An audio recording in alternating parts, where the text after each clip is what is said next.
আসসালামু আলাইকুম প্রিয় দেশবাসী। তিনটা প্রশ্ন আপনাদের করব। অনেকে রাগ করতে পারেন, অনেকে মন্তব্য করতে পারেন, তবে এই তিনটা প্রশ্নের উত্তর আপনারা দিয়ে যাবেন। 5 তারিখে শেখ হাসিনা সরকার পতনের আগে এই একটা দলের প্রধান অসুস্থ, তাকে উন্নত চিকিৎসার জন্য বাহিরে নেওয়ার জন্য মানে অনেক কথা, অনেক বয়ান, অনেক আবেগী কথা শুনছিলাম। তো এখন তো প্রায় 1 মাস হয়ে গেল,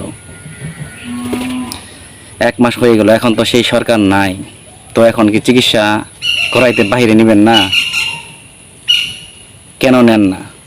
তখন তো বলছিলেন যে চিকিৎসা করতে দিতেছে না, চিকিৎসা একটা মৌলিক অধিকার, সেটার উত্তর দিবেন।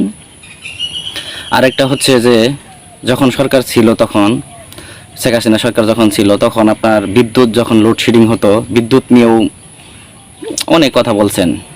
তো এখন তো অন্য সরকার আসছে, বিদ্যুৎ তো ওই আসা যাওয়া তো ওই আগের মতোই করতেছে।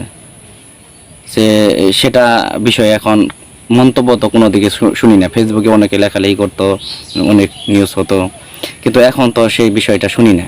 কেন? সেটার উত্তরটা একটু দিয়ে যাবেন। আরেকটা হচ্ছে যে শেখ হাসিনা সরকার থাকাকালীন ভারতে ইলিশ মাছ রপ্তানি করা হইতো, সেজন্য আমরা সাধারণ মানুষ ইলিশ মাছ খেতে পারতাম না, কারণ বাইরে চলে যেত, আমরা খাইতে পারতাম না, দাম বেশি ছিল, আমাদের ক্রয় ক্ষমতার বাইরে ছিল।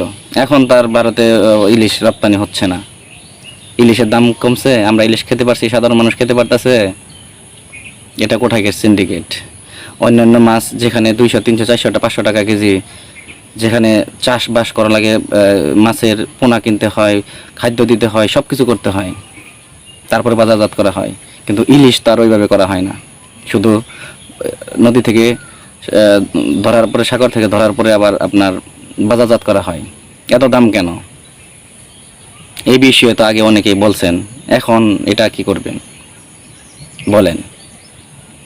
আগে ভূমি অফিসে, পাসপোর্ট অফিসে, বিভিন্ন জায়গায় দুর্নীতি হতো, এখনও তো হচ্ছে।